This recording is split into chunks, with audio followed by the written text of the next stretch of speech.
Best varicose veins చికిత్సనే పొందండి. నొప్పి లేని చికిత్స కోసం సంప్రదించండి ఎబిస్ హాస్పిటల్.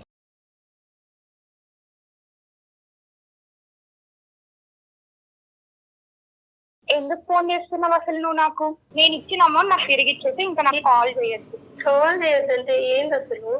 ఎందుకు ఎందుకు చేయకూడదు? నేను నీతో ఇన్ని ఇయర్స్ ఉండి ఇంత మంచిగా ఫ్రెండ్స్ అయ్యి నువ్వు నాకు చేసిన చాలు, నాకు అవసరం లేదు. ఇప్పుడు నేను చేస్తున్నా, నువ్వు చెప్పు. భరత్ కు వీడియో ఎవరు ఇచ్చిండ్రు? ఏం వీడియో? ఇప్పుడు నేను నీకు సెండ్ చేసిన అమౌంట్ నాకు నువ్వు సెండ్ చేయలేకపోతున్నావా అని వీడియో అని చెప్తున్నావా?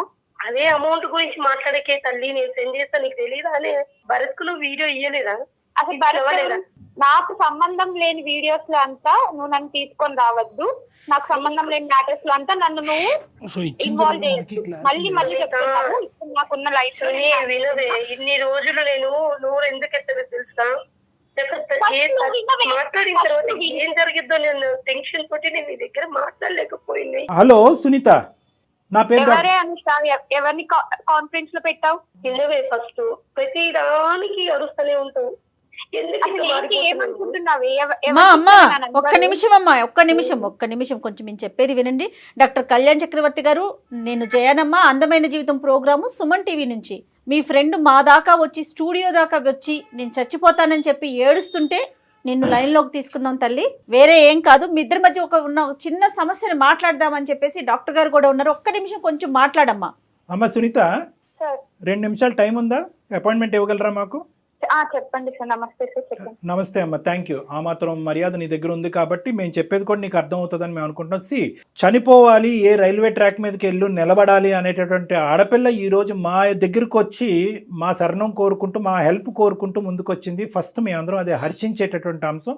మా వేదిక అలాంటి అంశాల గురించి ఎప్పటికీ కూడా ఓపెన్ అయ్యి ఉంటుంది. ఆ అమ్మాయి స్థానంలో నువ్వు నిలబడితే కనుక నువ్వేం చేసి ఉండేదాని అనేటటువంటిది నా మొదటి ప్రశ్న.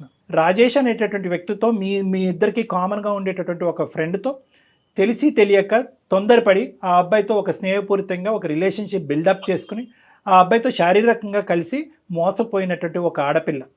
ఆ స్థానంలో ఈరోజు అనుష ఉండొచ్చు, లేదంటే సునీత ఉండొచ్చు. మోసపోయినటువంటి ఆడపిల్ల వీళ్ళు చేసినటువంటి ప్రధానమైన తప్పిదం ఏంటంటే, అంత క్లోజ్గా కలిసిమెలిసి తిరిగినటువంటి మీ ముగ్గురు వీళ్ళిద్దరూ ప్రేమ అనేది మొదలు పెట్టేటప్పటికి నిన్ను దాగుడుమూతలు ఆడటం మొదలుపెట్టారు. నీ మనసులో ఉన్న మాట ఏంటమ్మా? రాజేష్ అంటే నీకు ఇంట్రెస్ట్ ఉందా? అసలు రాజేష్ గురించి నీ అభిప్రాయం ఏంటి? వీడియో ఎవరు తీశారు, ఎవరు బహిరంగం చేశారు, ఎవరు భరత్ అనేటటువంటి వ్యక్తికి ఇచ్చారు అనేది తర్వాత మాట్లాడుకుందాం తల్లి. అసలు నీ మనసు ఎక్కడ గాయపడింది అనేది ఒక్కసారి నాకు చెప్పు. నేను రాజేష్ ఆఫీస్ లో కొలీగ్ సార్. ఓకే. అతనికి నన్ను ఒక బెస్ట్ ఫ్రెండ్ గా, ఒక క్లోజ్ ఫ్యామిలీ మెంబర్ గా చూసేవారు. ఓకే. నువ్వు ఎక్కడ కూడా ప్రపోజ్ చేయలా? లేదు, చేయలేదు మేడం. చేసే టైంలోనే నాకు తెలిసింది వీళ్ళిద్దరు ఇలా ఉంటున్నారు అని. ఓహో, ఎందుకు ఇలా చేస్తున్నారు అని. Okay okay. ఇక్కడ నేను ఒక ప్రశ్న అడుగుతాను సునీత, అంటే వాళ్ళిద్దరూ క్లోజ్ అయ్యి దగ్గర ఉండటం అనేది నీకు నచ్చలేదా, లేదా నేను కావాలి అనుకుంటున్న రాజేష్ని అనుష తన్నుకుని వెళ్ళిపోతుందనే భయమా? నాకు రెండు ఏర్పడింది సార్. ఒక పక్క భయం, ఒక పక్క నచ్చలేదు వాళ్ళిద్దరు. ఓకే. నన్ను అవాయిడ్ చేస్తూ నా ఫ్రెండ్స్ ఇద్దరు పరిచయం చేసేపాటికి ఒకరొకరు వాళ్ళు ఫుల్ క్లోజ్ అయిపోయి నన్ను అవాయిడ్ చేస్తూ, ఒకరి గురించి ఒకరు నాతో చెప్పుకుంటూ.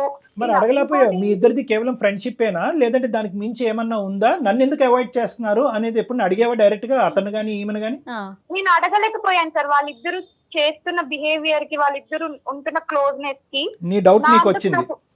డౌట్ వచ్చింది, భయం ఏర్పడింది.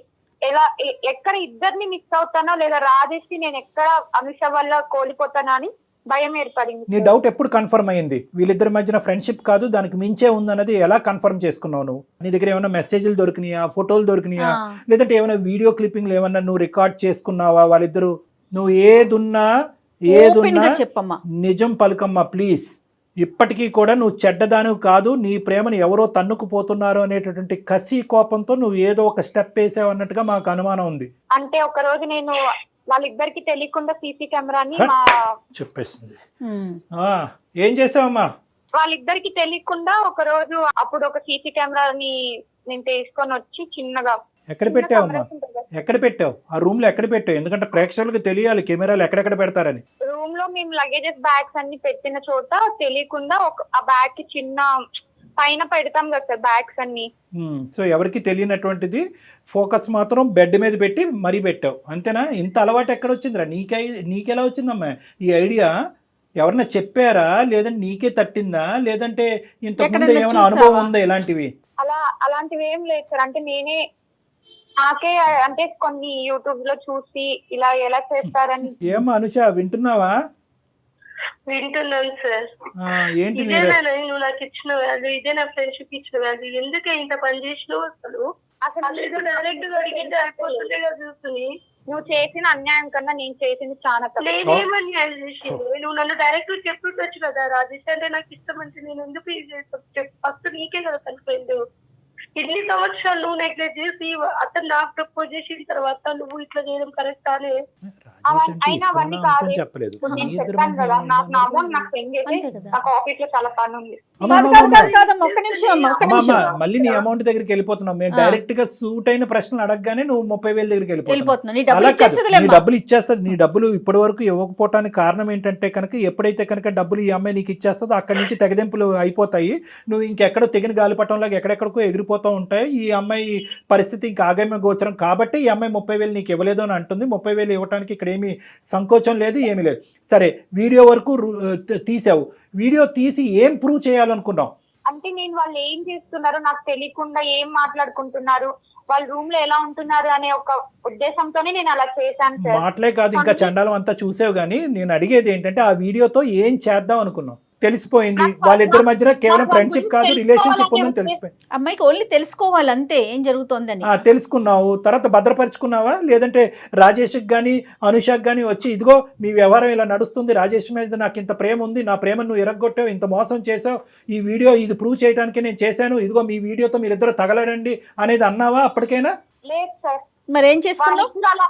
వాళ్ళిద్దరు అలా ఉండడం చూసే నేను వాళ్ళిద్దరి మీద తట్టుకోలేక కోపంతో నేను అనుష నుంచి విడిపోయాను సార్ అప్పుడే. అది ఓకే తల్లి, కానీ నువ్వు నీ ఉద్దేశం అనేటటువంటిది కేవలం వాళ్ళిద్దరి మధ్యన రిలేషన్షిప్ ఉన్నది అనేది ప్రూవ్ చేయటం ఒక్కటే కాదు, దాన్ని ఎలా వాడుకోవాలి అనేటటువంటి దురుద్దేశం కూడా నీలో వచ్చింది. పగ ఇంకా చల్లారలేదు, అవునా కాదా? అవును సార్. నీ పగ చల్లారలేదు. ఏం చేసావు తర్వాత? భరత్ అనేటటువంటి వ్యక్తి ఎవరు? భరత్ కూడా నువ్వు ఈ వీడియో క్లిప్పింగ్ ఇచ్చావా? ఇచ్చాను సార్. ఎందుకు ఇచ్చావు? అమౌంట్ అవసరమైంది సార్. నేను అప్పటికి రాజేష్ కి అనుషాని ఇద్దరిని అడిగాను సార్ అమౌంట్ కి. వాళ్ళిద్దరు ఇవ్వాలన్నారు, వాళ్ళ దగ్గర లేదన్నారు. డబ్బులు ఇవ్వాలంటే భరత్ కి నువ్వు ఈ వీడియో ఇవ్వాల్సిన అవసరం ఏంటి? భరత్ కూడా నా ఫ్రెండే మేడం. అనుష నెంబర్ అడిగేది, అనుష ఎలా ఉంది, అనుష గురించి అంతా కనుక్కుంటా ఉన్నాడు. అందుకు నేను భరత్ ని అమౌంట్ అడిగితే అప్పుడు ఒక రోజు వచ్చి నేను నాకు అనుష నెంబర్ ఇస్తావా ఇలా ఇలా అడిగాడు. మళ్ళీ అనుష ఇంత మంచిది, ఇలా అమాయకంగా ఉంటుంది, భరత్ అనే ఫ్రెండ్ ఇలా అనుషాని పొగడడం, అక్కడ రాజేష్ ఇలా చేయడం చూసి నాకు తట్టుకోలేక ఇంకా అంత అమౌంట్ అర్జెంట్ అయ్యేపాటికి నీకు అనుష గురించి నిజం తెలియాలంటే నా దగ్గర ఒక వీడియో ఉంది చూడు అని చెప్పి వీడియో ప్లస్ అనుష నెంబర్ 2 ఇస్తే నాకు భరత్ అమౌంట్ ఇచ్చాడు మేడం. సో ఇది నిజంగా అమ్మ ఒకటి, ఇది అమౌంట్ గురించి చేసినటువంటి ప్రయత్నమా, లేదంటే అనవసరంగా సునీత అనేటటువంటి క్యారెక్టర్ నా స్నేహితురాలు అవ్వటం వల్ల రాజేష్ని పోగొట్టుకున్నాను, ఇటువైపు భరత్ కూడా నేను స్నేహపూర్వకంగా ఉండేటటువంటి భరత్ మీద నీకేం ఇంట్రెస్ట్ ఉందో నాకు తెలియదు, కానీ స్నేహపూర్వకంగా ఉన్న భరత్ కూడా ఆ దిక్కును కొట్టుకుపోతున్నాడు అనేటటువంటి ఒక బాధ, డబ్బులా లేదంటే కస, కోపమా? నాకు కొంచెం అనుష మీద కోపము కొంచెం లేదు, చాలా ఉంది, చాలా ఉంది. ఇంకా అమ్మాయిని చంపేయకుండా ఇలా ఉంచేవంటే కనుక మేము నిజంగా ఆశ్చర్యపడిపోతున్నాం.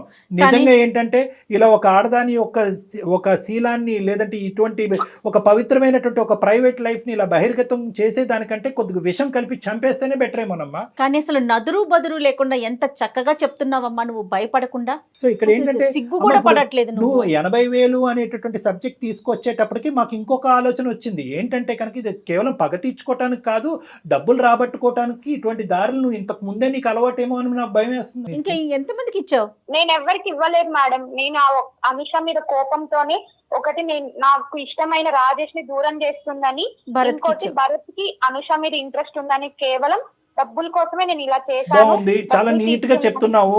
నేను దొంగతనం ఇందు గురించి చేశానండి, ఆ. మానభంగం ఇందు గురించి చేశానండి, హత్య ఇందు గురించి చేశాను అన్నట్టుగానే నువ్వు ఒక చక్కటి కారణాలు చెప్తున్నావు. నీకు బుద్ధి బుర్ర ఉంటే కనుక, నీతి నియమం ఉంటే కనుక, పద్ధతులు అనేది మీ తల్లిదండ్రులు నేర్పించి ఉంటే కనుక, నిజంగా అనుష మీద నువ్వు కోపం ఉంటే కనుక, ఇదిగో నువ్వు ప్రేమించేటటువంటి అనుష ఇలాంటిది అని ఒకసారి ఆ వీడియో ఇలా చూపెట్టి తీసేసుకోవాలి. కానీ ఫోన్ నెంబర్ ఇచ్చేసి వీడియో క్లిప్పింగ్ షేర్ చేసేసి ఆ ఎదవేమో వచ్చి ఈ అమ్మాయిని ఇష్టానుసారం వాడేసుకుని వాడు ఎంతమందికి పంచాడో ఈ వీడియోని. ఇప్పుడు నువ్వు ఇక్కడ కలిపెట్టు, నువ్వు చాలా నిజాయితీగా ఇక్కడికి వచ్చి ఏమండి నేను ముట్టుకోకూడదు అంతా ముట్టుకున్నాను, ఇదిగోండి ఇది ముట్టుకున్నాను అని చెప్పి నువ్వు ఒప్పుకుంటున్నావు, అంతవరకు హ్యాపీయే. భరత్తో అనుషాను ఎలా వాడుకున్నాడు అనేది అనుష తన నోటి ద్వారా తను నీకు చెప్తాది. ఇప్పుడు వరకు తను చెప్పలేదు, ఎందుకంటే కనుక ఇది ఎటువంటి విధంగా దారి తీస్తుంది అనేటటువంటి భయం ఉద్దేశంతో ఆ అమ్మాయి నీకు చెప్పలేదు. వాడి ఇష్టానుసారం ఈ అమ్మాయిని వాడుకుని ఆఖరికి ఏదో ముష్టి పడేసినట్టుగా వీడియో క్లిప్పింగ్ ఈ అమ్మాయి చేతిని పడేశాడు. వాస్తవానికి అక్కడతో ఆ కథ ఆగిందా, లేదంటే వాడు ఇది వెచ్చలవిడిగా ఇంకా ఏమైనా వాడుకుంటూ పోయాడని మాకు తెలియదు. అదొక అంశం. రెండోది ఏంటంటే కనుక నాకు ఇంకా నిజంగా భయంగా ఉంది ఏంటంటే కనుక, ఇప్పటికైనా ఈ ఆడపిల్ల మీద, ఈ అనుష మీద ఇంకా నువ్వు కనికరం లేకుండా మాట్లాడుతున్నావు. నా డబ్బులు నాకు ఇచ్చేసి నీ దారి నువ్వు చూసుకో అంటున్నావు. అంటే దీన్ని బట్టి నాకు కలిగేటటువంటి భయం ఏంటంటే, ఇక్కడ భరత్ చేతిలోనే ఉందా ఈ అమ్మాయి జీవితం, చాలా మంది చేతుల్లోకి వెళ్ళిందా? నువ్వు ఇప్పటికీ అన్ని నిజాలు చెప్తున్నావా, ఇంకా ఏమన్నా ఉన్నాయా? నాకు కావాల్సింది రాజేష్ ని అనుషాని విడగొట్టడం. విడగొట్టాను. డబ్బులు కావాలి, డబ్బులు తీసుకున్నాను, అంతే సార్. దాని తర్వాత నాకు ఇంకేం సంబంధం ఏం మనిషివమ్మా, డబ్బులు కావాలి రాజేష్ని విడగొట్టాలి అంటే ఇంత దిగజారుడమ్మా? ఏమ్మా కనికరం లేదా, మానవత్వం లేదా, ఆలోచన లేదా? నీ పరిస్థితే వేరే. ఒక ఎదో ఇలా వీడియో రికార్డింగ్ తీసుకుని వెళ్ళి బజార్లో అమ్మితే కనుక ఏమైపోతావు? నీకు ఇష్టమా? నీకు ఇది అలవాటా? ఇదేనమ్మా నువ్వు నేర్చుకున్నటువంటి విలువలు? ఎందుకమ్మా మీ చదువులు వెళ్ళి తగలెట్టండి అమ్మ గంగలో తీసుకెళ్ళి. ఆడవాళ్ళకి శత్రువులని విన్నాను, కానీ ఎంత శత్రుత్వమా? ఏదో అత్తగారు కోడలు అత్తగారితో గొడవలు చూసాం, ఆడవాళ్ళని ఆడపిల్లలతో గొడవలు చూసాం. ఇదేంటమ్మా? సొంత స్నేహితురాల మధ్యన కేవలం రాజేష్ అనేటటువంటి వాడు నాకు కావాల్సిన వెళ్ళిపోతున్నాడు, నా ఫ్రెండ్తో వెళ్ళిపోతున్నాడు అనేటటువంటి ఉద్దేశంతో ఇంత కసి కోపమా? డైరెక్ట్గా సీదా అడుగుంటే రాజేష్ నా మనిషి, రాజేష్ అంటే నాకు ఇష్టం అని అంటూ కనుక సమాధానం చెప్పుండేవారేమో. నీకు రాజేష్కి ఏమన్నా సంబంధం ఉందా అంటే కనుక అప్పుడే చెప్పుండేవారేమో. ఇంత గోతులు తవ్వుతావు అంటే కనుక ఆ ప్రేమలనే తాగట్టు పెట్టి ఉండేవారమ్మా. నేను ఇలా అవ్వడానికి కారణం అనుష, రాజేషే కదా సార్. అవును, కరెక్టే. ఆ పిచ్చి మొహాలు ఏంటంటే, ఆ పిచ్చి మొహాలు చేసినటువంటి పెద్ద తప్పు ఏంటంటే కనుక, నిన్ను వదులుకోలేక బహుశా నీతో ఫ్రెండ్షిప్ తెగిపోద్ది అనేటటువంటి ఆలోచనతో వాళ్ళిద్దరు ఏంటంటే రిలేషన్షిప్ కంటిన్యూ అయ్యేసి అది చాప కింద నీరులాగా కంటిన్యూ చేశారు. కళ్యాణ్ గారు నీలో అసలు పశ్చాత్తాపం రావట్లేదు. ఒక ఇంట్రెస్ట్, అది తప్పే, వాళ్ళది తప్పే. కానీ నీది ఎంత పెద్ద గీత, వాళ్ళు చేసిన తప్పు ఎంత? వాళ్ళు సముద్రంలో కాకిరెట్ లాంటి తప్పు చేశారు, నువ్వు ఏకంగా సముద్రాన్ని మింగేస్తున్నావు. ఏమ్మా నువ్వు? నీకు ఇప్పటికీ అర్థం కావట్లేదా నువ్వు చేసినటువంటిది తప్పు కాదు, నేరం అని? చట్టరీత్యా నేరం అని తెలుసా? నీ కాలంతా ఇక్కడ రికార్డ్ అవుతుంది. ఇదంతా తీసుకెళ్ళి మేము పోలీస్ స్టేషన్లో సబ్మిట్ చేస్తే నువ్వు కటకటాలు లెక్క పెట్టాలి. ఏమ్మా మాట రావట్లేదేంటి? ఫస్ట్ నీకు పశ్చాత్తాపం వచ్చిందా? నువ్వు చేసిన ఎంత స్థాయి తప్పు అనేటటువంటి నీకు అర్థమవుతుందా? కేవలం రాజేష్ అనేటటువంటి వ్యక్తి నీ చెప్పు చేతుల నుంచి కోల్పోతున్నావు అనేటటువంటి ఉద్దేశంతో నువ్వు ఎన్ని మెట్లు దిగేసావు అర్థమవుతుందా? ఎంత హీనంగా ప్రవర్తించావు అర్థమవుతుందా అమ్మా? నేను తప్పు చేయలేదు సార్. నేను ఇష్టపడిన రాజేష్ ని అలా ఫిజికల్ గా అనుషాతో చూసిన తర్వాత నాకు నేను తప్పు చేయలేదు అనిపించింది సార్. ఓకే, నేను ఒక రివర్స్ ఎగ్జాంపుల్ ఇస్తాను. ఎక్స్ అనేటటువంటి వ్యక్తి అనుషాకి చాలా క్లోజ్. ఎక్స్ అనేటటువంటి వ్యక్తితో సునీత ఏమొచ్చి ఒక అక్రమ సంబంధం పెట్టుకుంటది, లేదంటే ఒక సంబంధం పెట్టుకుంటది. నీ వీడియో తీసి పబ్లిక్ చేయాలా? అనుషాని చేయమందావా? చేస్తే కనుక నీకు ఓకేనా? అలాంటి చేసే పనులు నేను చేయను సార్. ఏం పనమ్మా? ఏం పని? అనుష ఏం చేసింది? ఒక వ్యక్తిని లవ్ చేసింది కాదు సార్, లవ్ చేసింది నేను తెలుసుకున్నాక నాకు చెప్పారా, వాళ్ళు చెప్పారా సార్? దానికి శిక్ష ఇంత పెద్ద శిక్ష, మరణ శిక్ష కంటే పెద్ద శిక్ష అమ్మ ఇది. సునీత నువ్వు చేసినటువంటిది చట్టరీత్యా నేరం. వాళ్ళు చేసింది ఏంటి సార్? నువ్వు ఆ వీడియో ఇచ్చేసి పైసలు తీసుకుని వెళ్ళిపోయావు. తర్వాత ఏం జరిగిందో తెలుసా? నువ్వు చెప్పినా కట్టేది నాకు ఇంకెలా తెలుస్తుంది? చెప్తే తెలుస్తుందంటే నీకు ఆ మాత్రం కామన్ సెన్స్ లేదాన్ని? ఒక్కొక్కరు వీడియో ఎట్లా ఇస్తావే నువ్వు? వాడు నన్ను ఎంత టార్చర్ చేసిందో తెలుసా నీకు? అసలు నువ్వు ఏడ్చద్దు ఫస్ట్. ఏం చేయాలి? నాకు మిగిలింది ఏడుపు, రావు, ఇంకేముంది చెప్పు? ఏడవక నాకు తెలుసు. ఏమో నువ్వు సాడిస్టా సైకోపాతా? ఒక ఆడపిల్ల, నీ తోటి ఆడపిల్ల, ఇద్దరు ప్రాణ స్నేహితులు అని అంటున్నారు, అలాగ లబో దిబో అని ఏడుస్తుంటే ఒక వెధవ ఈ అమ్మాయి యొక్క వీడియో వాడు గుప్పిట్లో పెట్టుకుని 4-5 సార్లు మానభంగం చేశాడు ఆ అమ్మాయిని. ఏం మాట్లాడుతున్నావు నువ్వు? ఆ అమ్మాయి స్థానంలో నువ్వు ఎందుకు నిలబడలేకపోతున్నావు? పిచ్చా నీకు? నీలాంటి వాళ్ళకి తగిన శిక్ష పడాలమ్మా, పడితేనే నీలాంటి వాళ్ళకి అందరికి చెప్తానంటున్నాడు, వీడియో వైరల్ చేస్తా అంటున్నాడు. ఆయన కానీ అనుష నువ్వు ఇప్పటి వరకు సైబర్ క్రైమ్ కి ఎందుకు వెళ్ళలేదమ్మా? ఇది సరైన ప్రశ్న. అసలు ఇలాంటి వాళ్ళు ఉంటారు, నువ్వు ఎందుకు వెళ్ళలేదు? ఎందుకు అంత కనికరం నీకు? ఇది నా ఫ్రెండ్ సార్. నీ ఫ్రెండ్షిప్ పాడు కానీ ఇంత జరిగిన ఫ్రెండ్ ఏంటమ్మా? ఏంటి అసలు ఎందుకు వెళ్ళలేదు? ఫ్రెండ్షిప్ పోతుందని వెళ్ళలేదా, లేదంటే సునీత నలిగిపోతుందని వెళ్ళలేదా, లేదంటే ఆ వీడియోలో నువ్వు ఉన్నది కాబట్టి పోలీసులు అది బహిరంగంగా అయిపోయి నీ పరుగు పోద్ది, మీ తల్లిదండ్రులు తెలుస్తుందని వెళ్ళలేదా? ఎందుకు వెళ్ళలేదు పోలీస్ స్టేషన్? ఆలోచించినారు సార్. ఇప్పుడు వీడియో వైరల్ అయినా మా ఇంట్లో నా పరువు, మా అమ్మ వాళ్ళు, మా అమ్మ నాన్న నన్ను బతికనియరు, వాళ్ళు ఉండరు. ఇటు చూద్దామంటే ఇది పోతుంది, నాకు శాశ్వతంగా దూరం అయిపోయింది. అది ఎప్పుడో దూరం అయిపోయిందమ్మా, అలాంటి వాళ్ళు ఉన్నారు సార్. నేను ఎవరు చెప్పుకోవాలన్నా భగవంతుడా. సరే ఇవన్నీ కాదు, భరత్ ఏం చేశాడు చెప్పు. ఏం చేశాడండి, నువ్వు ఇచ్చిన వీడియో తీసుకొని వాడు నన్ను 4 సార్లు వాడుకున్నాడు తెలుసా. ఇంత ఈ వీడియో వల్ల నా జీవితం మొత్తం నాశనం అయిపోయింది. అటు రాజేష్తోని ఇటు భారత్తోని అసలు ఏంది నాకు ఏమో పెట్టుకొని బతకాలి చెప్పు. ఎవరికి చెప్పాలో నాకు తెలియట్లేదు. నిన్ను కూడా నేను కొంచెం చేసి చెప్పాలో వాళ్ళకి చెప్పేవలేమమ్మా. ఇప్పుడు మేము తీసుకుంటాం ఇదంతా మా లూప్లోకి. సునీత చెప్పండి సార్. ఆఖరిగా అడుగుతున్నాను, ఏమనుకుంటున్నావు? నీ శాడిజము చేష్టలు మేము కల్లారా చూసాము, విన్నాము కూడా. ఇంకెవరికి ఇవ్వలే కదా?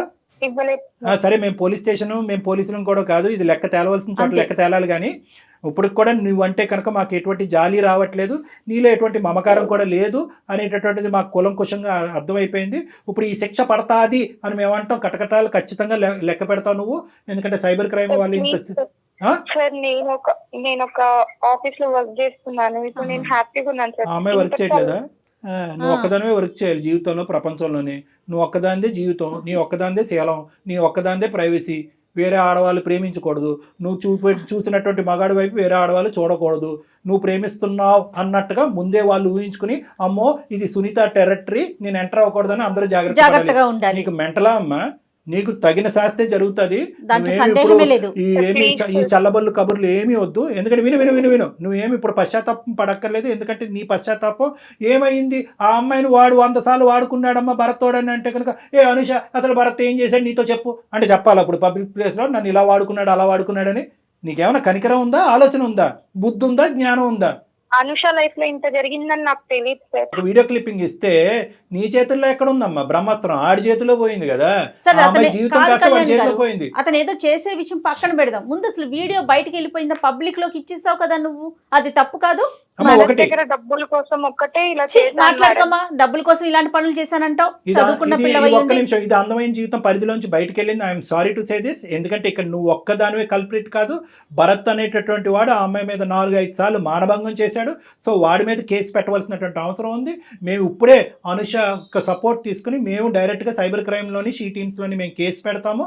కేసు పెట్టి ఆ అమ్మాయికి కావాల్సినటువంటి సపోర్ట్ ఇస్తాము. భరత్ వాడు ఎక్కడున్నా కూడా వాడిని వెతుకు పట్టుకోవాలి, వాడు కటకటాలు వెనకట్లు వెళ్ళాలి, వాళ్ళు చట్టరీత్యా వాడి మీద శిక్ష పడాలి.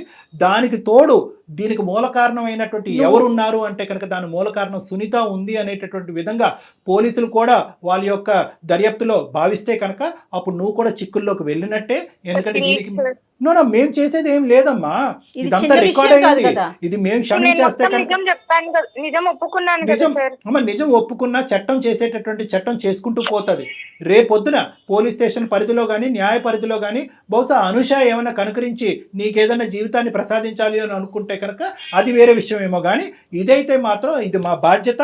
ఎందుకంటే ఇది నీలాంటి ఆడపిల్లలు ఎక్కడున్నా కూడా, భరత్ లాంటి మగవాళ్ళు ఎక్కడున్నా కూడా వాళ్ళందరికీ బుద్ధి చెప్పేటటువంటి అందమైన జీవితం అనే వేదిక ఇది. నేను ఎప్పుడైతే నీకు తగిన శాస్తి జరుగుతుంది, శిక్ష పడుతుంది అంటే వెంటనే నీలో ముసలికని నీళ్ళు మొదలైనవి. నీలో ఇప్పుడు కూడా మార్పు రాలేదు, నీలో ఇప్పుడు కూడా కనికరం రాలేదు. ఒకప్పుడు వచ్చినా కూడా చట్టం దాని పని చేసుకుంటూ పోతుంది. నీ బాధ నువ్వు పడవలసిందే. మేడం మీరన్నా చెప్పండి. లేదమ్మా, లేదు అసలు మేమెవరు, నేను కానీ డాక్టర్ కళ్యాణ్ గారు కానీ మేమెవరమ్మా మాట్లాడటానికి? విషయం చాలా చిన్న విషయం అనుకుంటున్నావా? నువ్వు చేసిన పని ఇంకొక అమ్మాయి జీవితాన్ని నాశనం చేసావు. ఆ పిల్ల ఏదైనా చేసుకుని ఉంటే లక్కీగా మా దాకా వచ్చింది కాబట్టి సరిపోతావు. మాట్లాడుతూ ఉన్నాం. అనుష చెప్పవే. నా చేతుల్లో ఏం లేదు సార్, నేను నా చేతుల్లో దాటిపోయింది కాబట్టి మీ కళ్ళ మీద పడి నేను అడిగినాను. నాకు న్యాయం కోసమే కదా సార్ మీరు ఇన్ని రోజుల నుంచి మీరు వెంటబడుతున్నాను తెలుసా. మీరు వచ్చేది గమనించి అక్కడ చూసి నేను సరే ఊరుకుంటూ సరే వచ్చినాను. మాట్లాడదాం. నువ్వు తక్షణమే మా రూమ్ లోకి రామ్మ. ఇప్పుడు కిందనే ఉన్నావు కాబట్టి పైకి రా. మనం కూర్చుని మాట్లాడుకుని ఏం ఎలా చేద్దాం ముందుకు అనేది తీసుకెళ్ళాలన్నది ఆలోచిద్దాం. ఏమా ఓకే. రైట్ అమ్మా. అమ్మతో కళ్యాణి గారు. మాట్లాడనుకోలేదు. ఆ, క్షమాపణలు ఏంటి, మనం ఎవరు, మనం దేవుళ్ళ అంతే కదా, చేసినటువంటి ఇంత పెద్ద తప్పులన్నీ తప్పు చేసి శిక్ష పడతాది అనేటప్పటికి ముసలి కన్నీళ్ళు, నా తప్పు నేను తెలుసుకున్నానని అవన్నీ ముసలి కన్నీళ్ళు. అసలు అమ్మాయి మాటలు ఎక్కడో కూడా తను ఫస్ట్ మాట్లాడినంతసేపు నేను తప్పు చేశాను, అసలు నా దుర్మార్గం. ఫ్రెండ్ జీవితాన్ని బయట పెట్టానన్న ఆలోచనే లేదు కళ్యాణ్ గారు. No, no. ఇక్కడ 3 సూత్రాలు జాగ్రత్త గుర్తుపెట్టుకోవాలి మేడం. 3 అంశాలు ప్రధానంగా మోరల్స్ ఉన్నాయి ఇందులో. ఒకటి, ఆడపిల్లలు తస్మాత్ జాగ్రత్త. ఆడపిల్లలకి శత్రువులుగా ఉంటారు. ఈ కెమెరాలు, వీడియోలు ఇవన్నీ వచ్చిన తర్వాత ఏ మూలనన్న కెమెరాలు ఉండొచ్చు, ప్రేమించుకోవటం తప్పులేదు. దాని పరిధులు మాత్రం దాటద్దు. దయచేసి తల్లిదండ్రులు, కుటుంబాలు కళ్ళు కప్పి మేము అన్నీ తప్పించుకుంటాము, ఎవరో ఎక్కడో దొరికిపోతారో మనం దొరికిపోము అని చెప్పి మీరు అనుకోవద్దు. మీరే బురుగు బుట్టలో పడేదానికి అవకాశం ఉంది. ఈ జాగ్రత్త గుర్తుపెట్టుకొని. రెండో అంశం ఏంటంటే కనుక రిలేషన్షిప్ అనేటటువంటిది చాలా పవిత్రమైనటువంటిది. దాన్ని బిల్డప్ చేసుకోవాలంటే దాంట్లో కొన్ని కీలకమైనటువంటి అంశాలు జాగ్రత్తగా గుర్తుపెట్టుకోవాలి. ఏదో ఎవరో ఫ్రెండ్ ద్వారా ఒకరు వ్యక్తి వచ్చారు, పరిచయం అయ్యారు, నచ్చారు, రూమ్ దొరికింది, శారీరకంగా కలిసిపోదాం. Please, this is not about relationship. దాన్ని చూడటానికి, అలాంటి అంశాలు ఆలోచించడానికి మన కుటుంబ పెద్దలు ఉన్నారు, వాళ్ళు ఆలోచన చేస్తారు. ఇది రెండోది. మూడో అంశం ఏంటంటే, ఒకప్పుడు ఇందాక సునీత వ్యవహారానికి నేను మాట్లాడుతున్నాను. నీకు నిజంగా ఏదైనా అక్కడ డౌట్ ఉంటే కనుక వాళ్ళ మొహం మీద అడగండి. నాకు ఇది నచ్చింది, ఇది బాగాలేదని అడగండి. నాకు అతను కావాలి అనేటటువంటి మాట చెప్పండి. అప్పటికీ తప్పుకోకపోతే కనుక అందరూ కూర్చుని మాట్లాడుకోండి. అంతేగాని ఈ కక్ష సాధింపుల చర్యల వల్ల ఇప్పుడు సునీత పరిస్థితి ఏమైంది? ఆ అమ్మాయి వాస్తవానికి కక్ష తీర్చుకోవాలనేటటువంటి ప్రయత్నం చేసింది. కానీ అది తీసుకెళ్ళి ఎక్కడైతే పెట్టకూడదో వాళ్ళ చేతుల్లో పెట్టింది. అది కాస్త చేతులు దాటిపోయినాయి, చేతులు కాలిపోయినాయి. సో కాబట్టి ఏంటంటే ఇటువంటి పరిస్థితులు మళ్ళీ పునరావృతం కాకూడదు అనేటటువంటి ఉద్దేశంతో మేము ఏమన్నామంటే, సునీత నువ్వు ఎన్ని క్షమాపణలు అడిగినా, ఎన్ని ముసలి కన్నీళ్ళు కాచినా కూడా తేలవలసిన చోటే ఈ లెక్క తేలాలి అని చెప్పి ఆ అమ్మాయికి బుద్ధి చెప్పాము. అవునండి. ఓకే. నమస్తే. నమస్తే జగన్.